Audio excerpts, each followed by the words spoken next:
The following program is brought to you by the 0DB Movie Podcast Feed.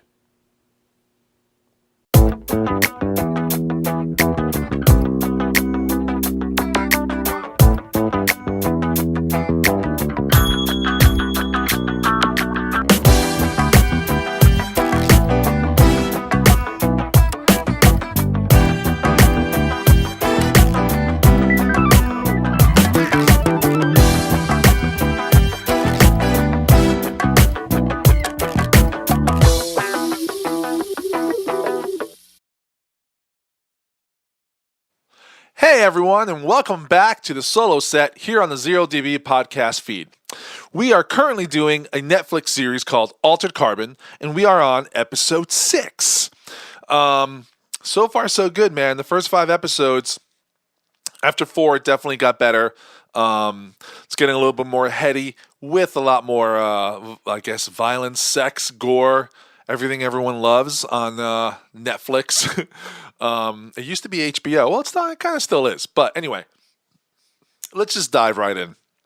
Episode 6 is called Man with My Face. So now we got like a creepy music open, not like this usually like waxing poetic Kovacs talking about the stars and the universe and life and death and gods and no gods. Because now Kovacs is bringing Ortega to the hospital. If you remember in the last one, she got pretty messed up in the elevator. So this is pretty crazy, man. It's the whole like going through traffic in the air scene. That's really Blade Runner, prequel Star Wars type flying car chase. But it's not a chase. It's the cop car trying to get to the hospital to save her. So we get the whole thing. They get to the hospital. He carries her in. He puts her fingerprint, the DNA, to like check her in. They're like, she doesn't have sufficient funds. Constantly kind of telling you about the whole money thing and all that. So he's all pissed off and he spits on it and it accepts his DNA. And they're like, oh, sorry, we didn't realize you were friggin' loaded, right? So because of this, they pretty much save her. She's in like the super rich people's operating room. They're like, well, we're going to save her life, but we can't keep her arm. Her arm was messed up. So they amputate her arm. And they're giving him the options of what arms he can buy her. So obviously he just buys her the best. He's really pissed off, obviously upset, nervous, still freaking out, So buys her the best arm that Bancroft's money could buy, right? So I'm loving this because now it's like a whole Luke Skywalker type thing. But he's like, just fix her. So he's got this look of like worry. So like, is he in love with her now? Is he falling for her? Like, what's the deal, right? That's always going to be the side thing since he's in the body of her ex-boyfriend. So now we jump into like Elliot and Lizzie's treatment and like you start seeing how a little unorthodox it is. And Poe is in there with her and he's trying to teach her to like regain her confidence and strengthen herself by like hitting him and start to power herself. But Elliot kind of freaks out. He's like, yo, you're a freak, and interrupts the whole thing and kind of messes it up, He's kind of disturbing her treatment and Poe is just like, dude, you got to get out of here because if you wanted me to do this, you got to let me do it. So then, you're going back into, cutting into, Kovacs is sitting there pondering and, I guess he looks like he's pondering as if, he's like, wow, I almost lost her and it affected me deeply. So, do I care about her? Am I in love with her? And, so you got, Quell talking to him. And basically kind of telling him look, you're getting upset over these people who you were trained to gather a team, but use them as expendables and get rid of them when you're done, because that's what you are and that's how you do it, training, that whole almost military robot mentality. But, he's like, I'm not falling for Christina. And she's like, oh, first name basis, huh? So she sounds a little jealous and she's kind of telling him look, everyone you care for dies. So why are you doing this? Why are you putting yourself in this position again? And he's like, why are you telling me all this? And then she kind of because you're wondering, how the heck is he talking to her? So she kind of gives us all the answer of, she says, I'm a figment of your tortured psyche. I say what you're thinking, So basically all these visions of Quell are him. He's conjuring up this, and he's kind of having her tell him what he needs to hear. And sometimes not what he wants to hear. He's very emotional. Like, we kind of now see and hear how tired Kovac is of life and death and loss, and you start seeing the pain on his face, and he's getting weighed down and tired, and you see a lot of regret, a lot of remorse, thinking about all the past sleeves and all the past loves, and he's kind of like, he looks resigned, which is pretty good, because now this character just looks really beaten down, no matter, even knowing how strong he is. So, his buddy Elliot shows up. He doesn't realize it's his buddy, but his buddy Elliot shows up and gives him support, is there for him. And then Poe gives him some interesting intel. So Poe kind of like gives him some intel about the paintings that they were looking at, and where the Bancroft's son got them from. And so they go investigating now. So now it's kind of like, Kovac and Elliot are like the cop duo they're like the Lethal Weapon right now of investigating. They're trying to trace back the money, where the son got the art and who he traded it through, and they figure it's some kind of like money laundering type thing. So, like I said, Elliot and Kovac are now Lethal Weaponing this, and Tanaka. So what's going on? We're at the crime scene where the elevator thing happened, right? And they know about upstairs where they have Bancroft's sleeve, another sleeve, right? Another clone sleeve that basically the son used. So like the lawyer shows up. We all don't like her, but she kind of like gives Tanaka a talking to, like, listen, you're going to do what I tell you, blah, blah, blah. Tanaka kind of grabs her, puts her to the side, and is like, look, you're a ground walker just like me. I know you're trying to be them, but you never will be. And she's kind of like, well, you know what?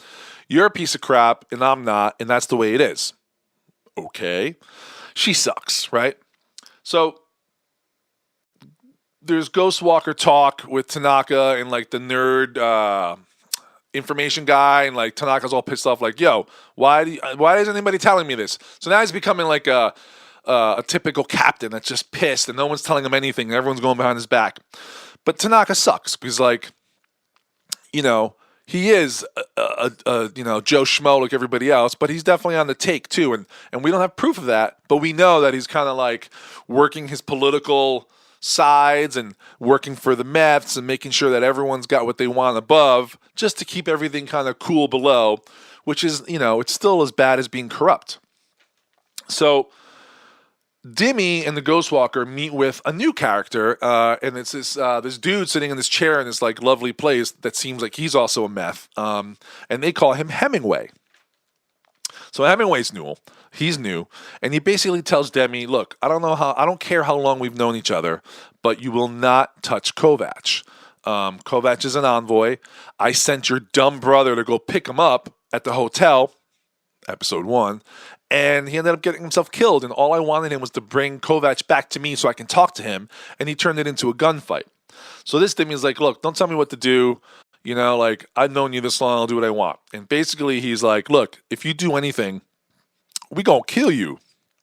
We gonna get Ghostwalker behind you, the Fu Manchu guy, and he's gonna ask you if you're a believer, and then you're gonna get that crazy like claw thing into you and just like kill you, rip shit out of you, So that's what we found out about that. So this guy orchestrated Dimmy to go pick up Kovac. I don't know why, but I'm guessing we're going to find out. So I have now, let's see. Now Kovac and Elliot, they rough up so now we see Kovac and Elliot. They basically, they gather, they kind of gather everyone together because they find out, they basically confront, Kovac and Elliot confront Bancroft's kid at his place with his lover, and they accuse him of taking his dad's sleeve and making the deals in Japan. And his son does admit it, and they find out that's what it was. So they also tell Bancroft about the footage that they saw in Fight Club with him beating the crap out of his son. Now, Bancroft doesn't remember this because it's in those 48 hours that his backup doesn't cover. So those 48 hours he doesn't remember. And in those 48 hours is when they have that footage of Bancroft showing up at this fight club and beating the crap out of his son in the stands.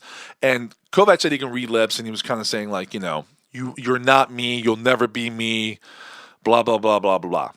So now we got everyone in like Bancroft's main room in like a whodunit type circle of everyone standing around, Bancroft is all like, what are we all doing here? He starts weeding some people out. Like Elliot was there. He's like, who the heck are you? Elliot leaves, like all the appropriate people stay. And so Bancroft basically accuses, after hearing the evidence from Kovac, Bancroft accuses his son of basically killing him as like the guy who did it. And Kovac is like, no, I'm just letting you know what happened. But he definitely didn't kill you. It wasn't him. So Bancroft is still pissed that his son took this sleeve and used it without him knowing. So basically he takes this like hot poker from the fireplace, whether it's hot or not. It's just this really nasty looking poker. And you think he's going to basically beat the crap out of his son. Even Miriam's like, yo, don't touch him, leave him alone. And then he basically beats the crap out of his clone in the evidence thing to a bloody pulp. Like there's blood splurting everywhere. He's like beating the crap out of him, Meanwhile, the Ghost Walker is walking with Dimmy, and at some point asks him that question, like, are you a believer? So now Dimmy's like, oh crap, they're going to try to kill me. He pieces out. We have a chase going on in the streets, right? So while that's happening, you're going back and forth to the whodunit area of Bancroft, and you got like Kovac saying, no, it wasn't him. Dimmy all of a sudden like gets to some area, and he talks into this like, sci-fi looking thing and says, I want to renegotiate my contract. I'll do what you say. I need an extraction right now. The first time I heard of this on the show, so I was like, extraction? What the heck's an extraction? Extraction. So Fu Manchu dude shows up where Dimmy just was, and the body's just laying there, and you can kind of tell now that, like you were, I guess, computer uploaded out of that body into somewhere else. So that's a cool technology, And then and you find out that it's Rampage. Sorry, did I call him Rampage? I don't think his name is Rampage. His name is Carnage. Rampage. That's a movie coming out with The Rock. But so basically, you see that he made a deal with Carnage, and he gets beamed up, Scotty, to a new sleeve in Fight Club. That's what I'm calling it, and it's Kovac's OG sleeve, the Asian dude from the beginning that he spent most of his life in. So now Dimmy, who wants to kill Kovac, is in Kovac's old sleeve. This is getting pretty crazy. It's almost soap opera-like, right? So that's pretty crazy, right? What's going to happen with that? So then we go right back to Kovac and Elliot visiting Ortega in the recovery room. And, you got Elliot saying, like, wow, she got some pretty hardcore treatment. She's like 99% better now. I didn't think it was going to happen. She wakes up and she calls him, what is it, Elias? Which is her original Riker, Elias Riker. That's his name. And he's kind of looking at her all lovingly like, oh my God, I'm glad you're alive. She opens her eyes and she calls him somebody else. It's the sleeve she's looking at, but she I guess, feels it's Riker. So he's really bummed out and he wants to peace out because he's pissed too. And Elliot is just like, look, man, she wants you here. Although you feel like she doesn't, she does. You're here already, so you might as well stay. So she finally wakes up and like she does realize it's him, and she realizes she's super fine. And the first thing she wants to know is about Samir. And basically, Kovac has to tell her that Samir is dead. It was real death. He got a stack blown out, and he's not coming back. So she's really, really upset and really pissed because he told her that he was okay when she was dying, and he's like, I did it because you were dying. So I had to keep you alive. I had to keep you like wanting to live for something. She gets pissed. She grabs on to the railing. Boom, she crushes it. Boom, she finds out she's got a bionic arm, right? I'm talking like full Star Wars, real skin, Terminator, whatever you want to call it, RoboCop, $6 million man, the whole deal. So she discovers it. She's like, what else have you done to me while I was asleep for 10 minutes, And he's like, no, that's it. I kept your sleeve because I thought you'd be pissed if I threw away your sleeve and got you a new one, right? So then Tanaka shows up. Ugh. He comes with flowers, and he, gives her this whole song and dance. Like, I got so-and-so on the case. You just relax. Kovacs is not having it. Kovacs is totally upset. He's like, oh, you got these fancy flowers that you can't afford. Now you tell her that the other guy's on the case. You're trying to keep us out of it. You're totally dirty. You're totally, trying to clean things up for the Mets, and you're not letting us in on this, and we know it, and it's true. So he kind of admits that that's what's going on, and Kovacs is pissed, and now Ortega's even more pissed because her partner died. He died, and Tanaka knew all this shit was going to happen. So basically, Ortega body slams the shit out of Tanaka onto the floor, crushes the floor because she's got the bionic arm now. Talks more shit, slams him against the wall. I think she pretty much breaks his back. She's pissed, right? So Kovacs is, now Kovacs and her are like this team. So he's like, oh, wow, little banty humor happens beneath them, between them, and they peace out. Now Kovacs and Ortega are back on the case. That's right, they're partners again. So from Lethal Weapon, we went back to Bonnie and Clyde. I don't know, whatever. So basically, Tanaka says that he goes in VR and meets with this person every time who tells him what they got to do. So now they make Tanaka give him the meeting point, and it's some crappy underground VR place where you put on your VR stuff and you meet with someone, like a phone call, but it's a VR phone call. So they go there. It's a seedy, place, Chinatown looking place. So Kovacs goes in and he meets with Hemingway, but he goes in as Tanaka, and he reminds her. He's like, "Oh, I can manipulate this in VR. I was taught this. Let me be Tanaka." So as soon as he meets with Hemingway, Hemingway's like, "Wait a minute, something's wrong. Is that you, Kovacs?" And he's like, "What?" And he gets out of there, right? So he gets out of there, thinking that he got pulled out, and it was true. Ortega pulled him out of the VR, and he's like, what's going on? What's wrong? She goes, well, you hear that? And he's like, what? She goes, exactly, nothing. It's completely quiet, right? So they go upstairs, and they see everybody still sitting there, but nobody's talking. They're like, what the heck? So they go over to one person, and they touch him, and his friggin' head falls off. Now everyone's body just is dismembered.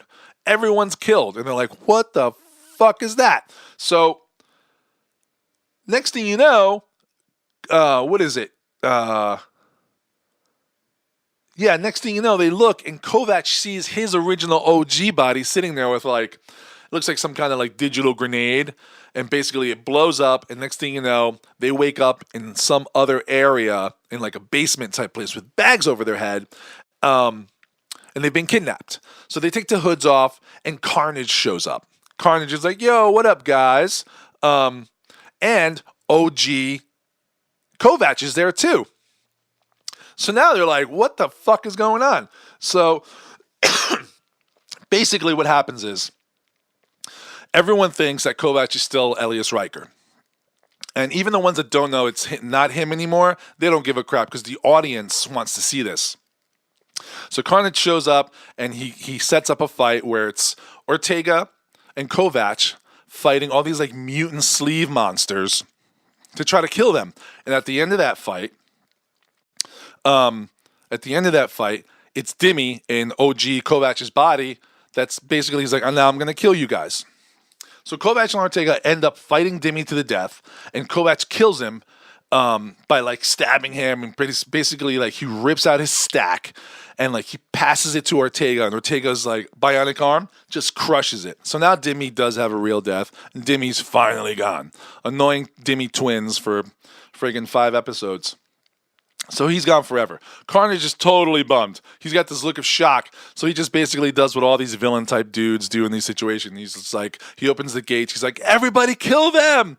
Kill them! So the whole place starts to attack them while they're laying in the ring, really injured from this fight.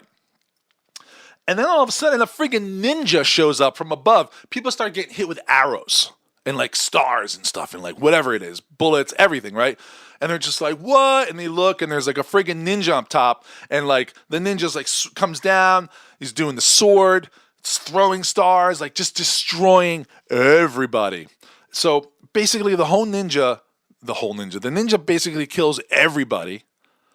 And then the ninja gets to Kovac and Ortega, especially Kovac. And the ninja takes off the hood. Hey, look at that. It's Kovac's sister.